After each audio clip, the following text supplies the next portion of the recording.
Sean todos bienvenidos al tercer video de esta serie basada en el escrito de Antonio Escotado, Historia General de las Drogas. En el primer video analizamos el uso que hacían las primeras civilizaciones de las plantas psicoactivas, mientras que en el segundo nos hemos concentrado en la concepción y en la regulación del consumo de drogas durante la Edad Media.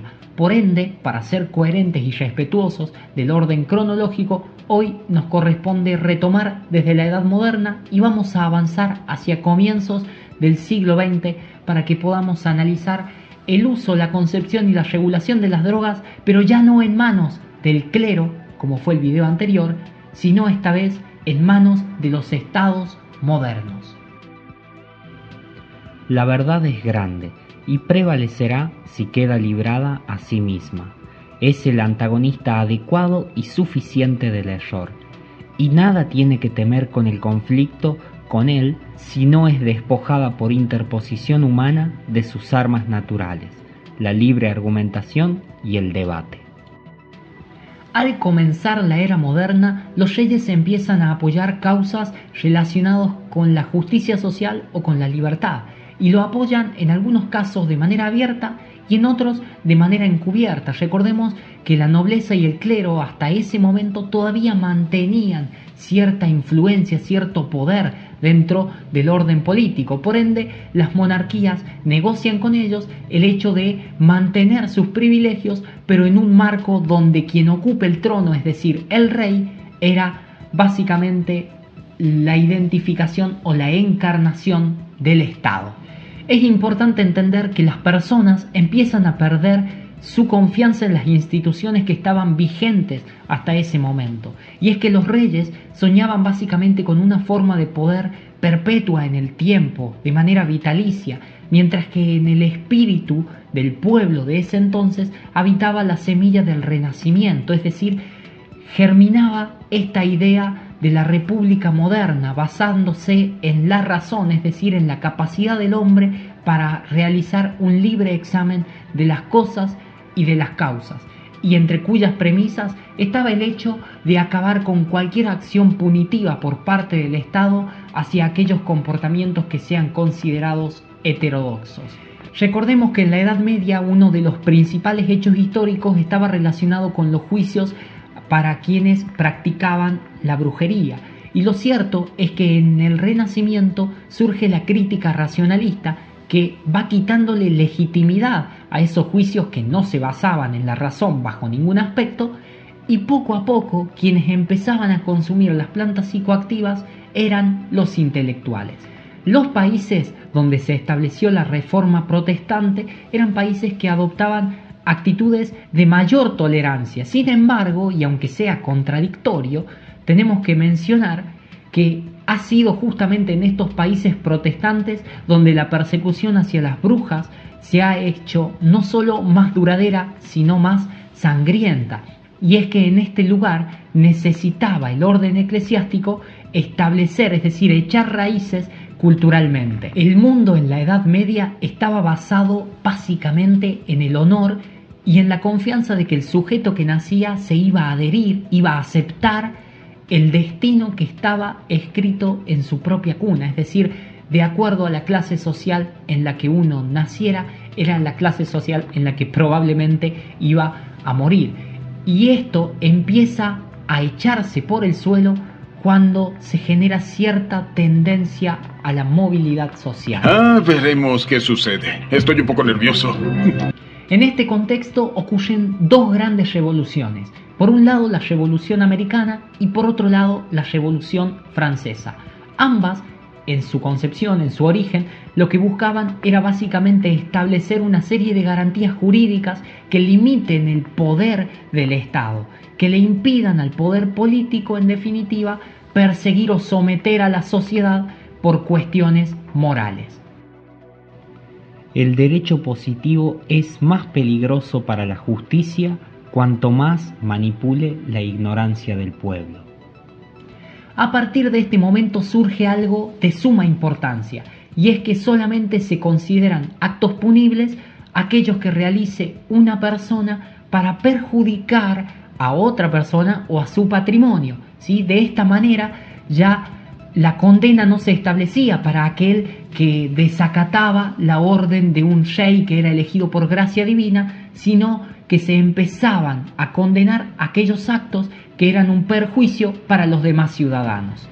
El procedimiento jurídico ahora ya no se centraba en el hecho de querer confirmar un testimonio que se hacía de manera secreta y que en muchos casos se hacía también de manera remunerada, es decir, pagada. Ahora lo que se buscaba era demostrar los hechos de una manera indiscutible, con lo cual obtenemos nuestra principal diferencia entre la Edad Media y la Edad Moderna, que es el cambio de la presunción de culpa en una persona a la famosa y legítima presunción de inocencia. Al fin descansaré y veré el amanecer de un universo agradecido. Otra diferencia fundamental es que ahora los jueces ya no eran representantes de una fe en específico, sino que más bien eran mediadores laicos de una colectividad de hombres libres. Por ende, todo su trabajo, toda su labor debía realizarse sin prejuicios.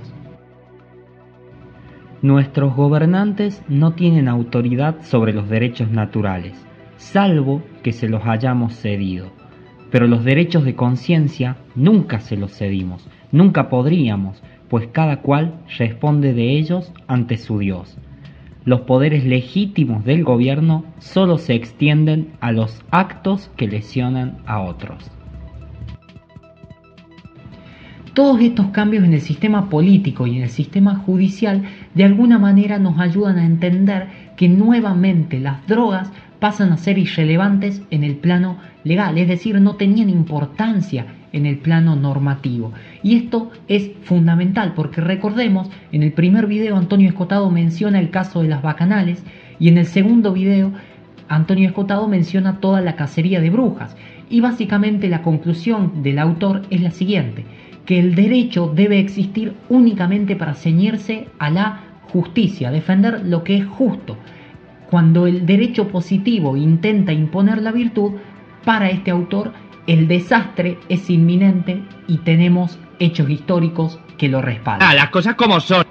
China, que no era la superpotencia que es hoy en día, en ese momento tenía una estructura económica bastante arcaica, basada básicamente en el trueque, y que encima tenía ciertas prohibiciones por parte de las dinastías que lo gobernaron, que básicamente prohibían el intercambio de bienes que fuesen perecederos. La dinastía Yuan fue la primera en establecer prohibiciones, prohibió el aguardiente.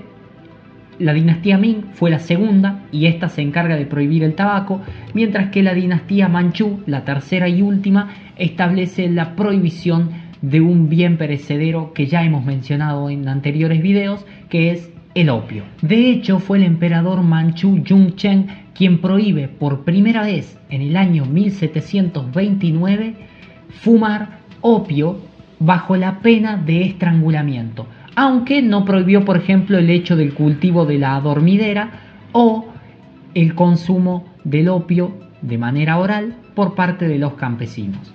Sin embargo, esas prohibiciones no tardarían en llegar. En el año 1793 es el emperador Jia Qing quien termina prohibiendo el cultivo de la adormidera en China y además prohíbe también la importación de opio. El problema estaba en que la población no reduce su consumo y por ende lo único que este emperador aumenta es el contrabando. A veces cuando planeas una cosa te sale otra completamente diferente. Hasta ese momento nadie consideraba que el opio pudiese producir algún efecto teológicamente sospechoso o que tuviese algún efecto esclavizador sobre el alma o sobre el cuerpo. Más bien era la droga de los pudientes, no la droga de los pobres. Y el único problema que había con el consumo del opio y al que había que prestar mucha atención era a la correcta y adecuada dosificación del mismo. De hecho, entre los personajes que consumían opio tenemos a Pedro el Grande, a las casas reales de Suecia y Dinamarca, a Catalina de Rusia, a Federico II de Prusia, a María Teresa de Austria, a Luis XIV, a Luis XV, Luis XVI y a Guillermo III de Inglaterra. El opio hace el don de sueños agradables, libera del miedo, del hambre y el dolor. y asegura al que lo consume regularmente puntualidad, tranquilidad de espíritu, presencia de alma, rapidez en los negocios, seguridad en sí mismo, esplendidez, control de espíritu, valor, desprecio por los peligros, cordialidad, fuerza para soportar viajes y trabajos, satisfacción, paz de conciencia e imparcialidad. Millones de personas pueden confirmar mi testimonio. Con el auge del liberalismo como una ideología política, como una tendencia más, empieza a librarse una batalla entre la razón y la costumbre, donde empieza a ganar terreno esta idea de que el gobierno deseable es el mínimo o el que menos gobierna. De hecho, Jefferson plantea que el gobierno debe establecer o sancionar leyes para protegernos de los otros y no de nosotros mismos. En medio de todas las revoluciones políticas, tecnológicas y económicas, empiezan a ganar mucha importancia las drogas que tenían cierto efecto sobre el ánimo de las personas. Y es que quedaba atrás la lucha por la supervivencia, la lucha por el día a día. Problema resuelto.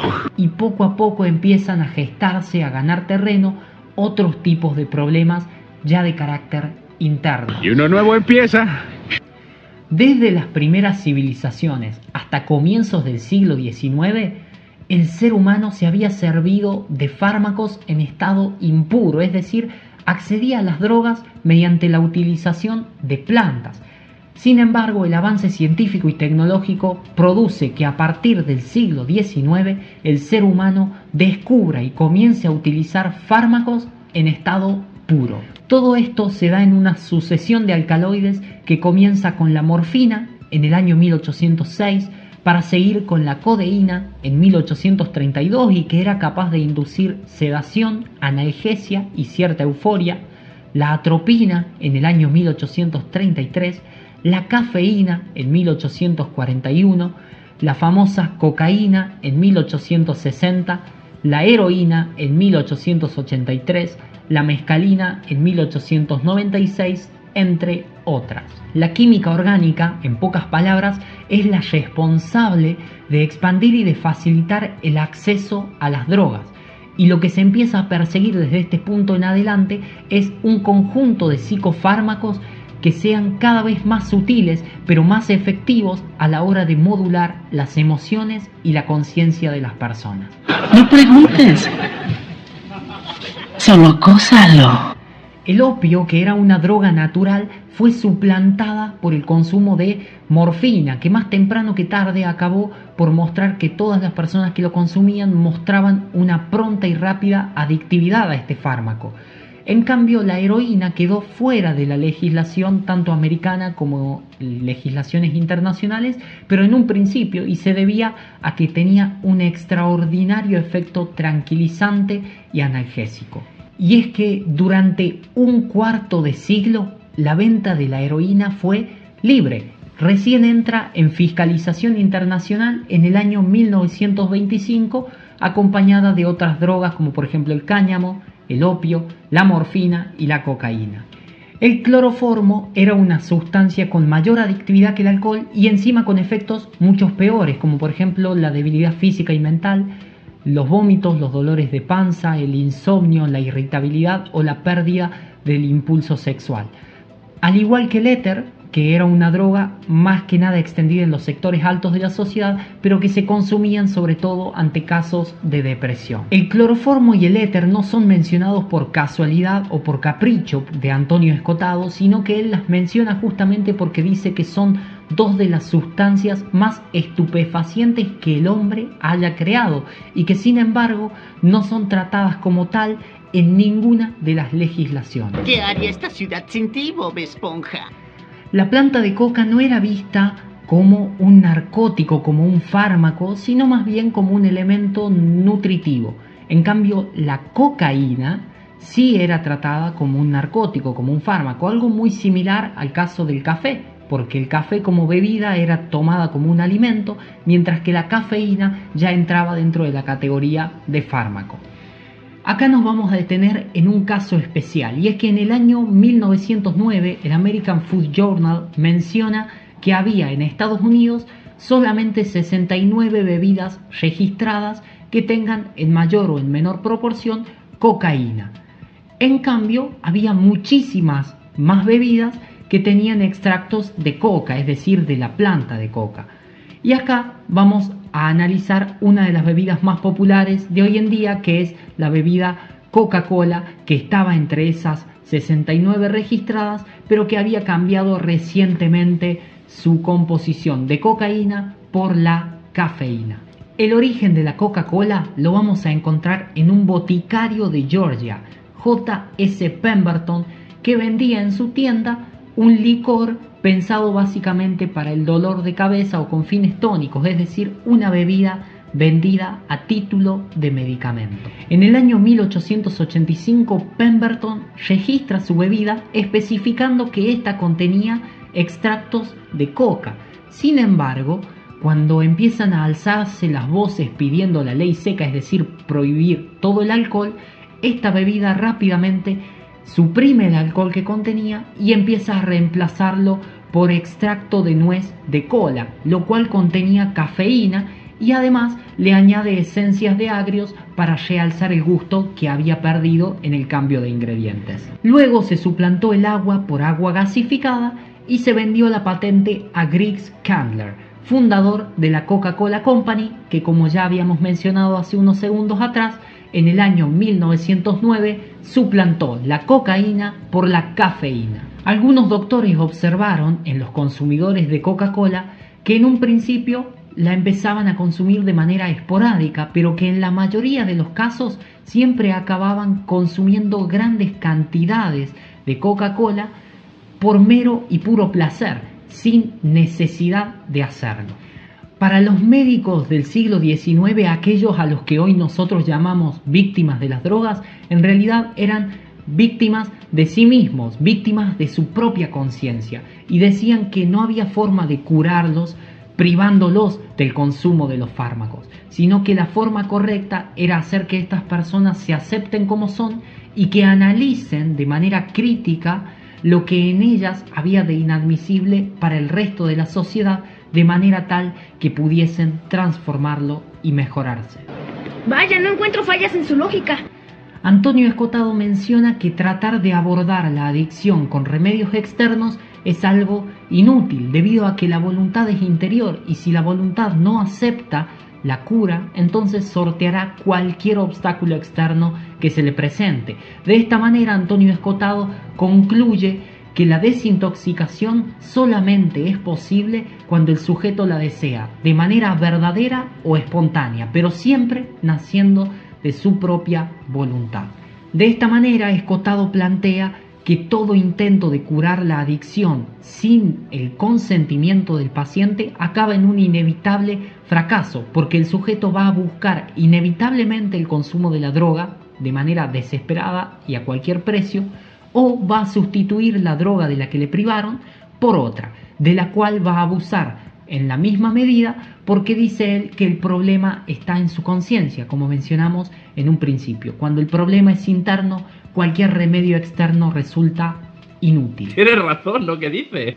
En el año 1620 desembarcan en Massachusetts los Pilgrims o peregrinos, que eran básicamente puritanos y como puritanos caracterizados básicamente por la severidad con la que ellos vivían sus creencias y sus costumbres, lo que los llevaba muchas veces a ejercer prácticas que en Europa, en este momento de la historia que estamos analizando, ya se veían como algo del pasado. Sin embargo, más precisamente en Salem, Massachusetts, eran cosa del presente, y estamos hablando de procesos contra las brujas. A los peregrinos les importaba penetrar e imponerse en la conciencia de los individuos, porque a ellos, en definitiva, lo que perseguían, lo que les motivaba, era el hecho de conservar el orden moral y las costumbres de la sociedad.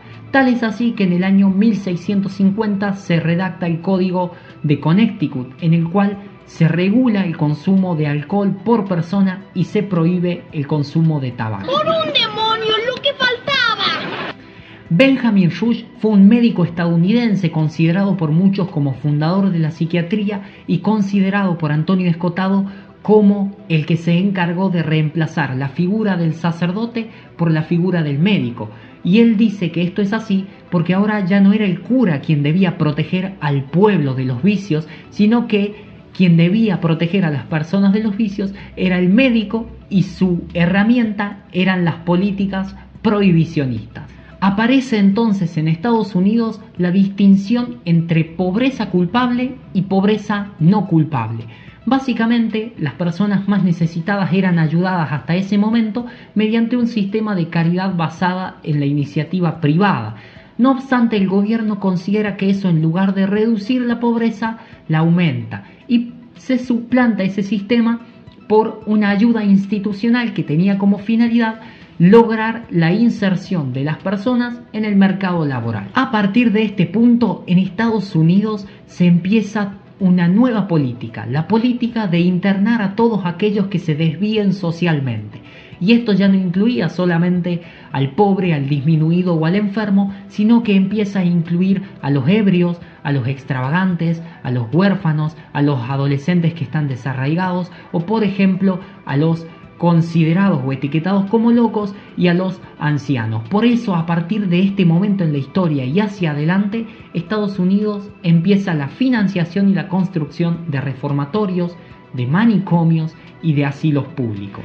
Ante este sistema empiezan a surgir varias injusticias. Por ejemplo, el hecho de que los obreros debían mantener con sus impuestos a los presos en las cárceles, y estos presos que trabajaban y producían determinados bienes los vendían en el mismo mercado que todas las empresas, pero ellos con beneficios lo vendían a un precio inferior a la mitad. La gente terminaba comprando los productos de las cárceles en lugar del producto de las empresas, y por eso muchas de ellas terminan en la quiebra. Por lo tanto, muchos obreros libres que mantenían a los presos con sus impuestos terminaron quedando sin trabajo. ¿Acaso no lo viste venir?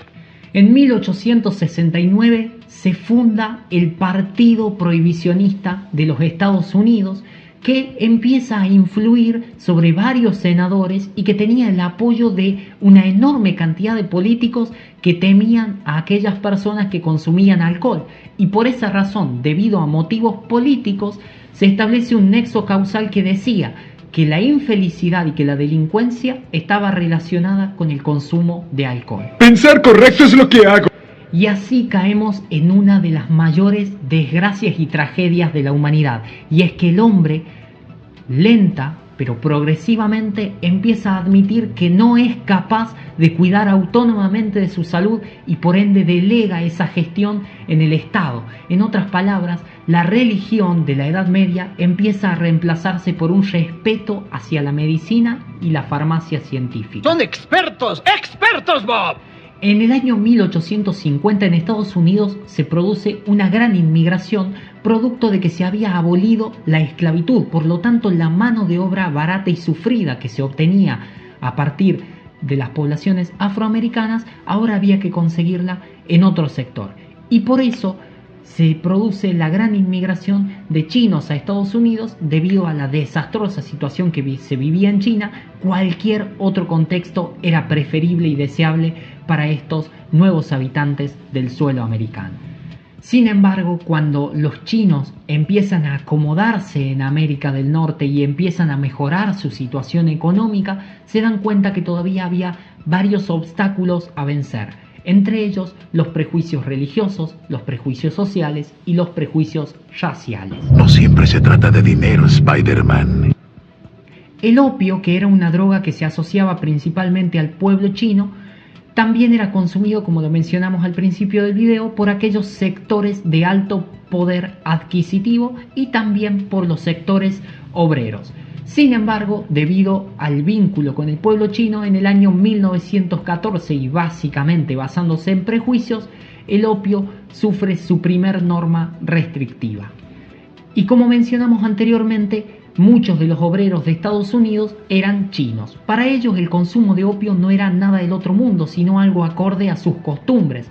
Pero para muchos de los trabajadores norteamericanos sí se volvió una nueva opción preferible al alcohol o a los licores, debido a que económicamente era mucho más rentable comprar opio.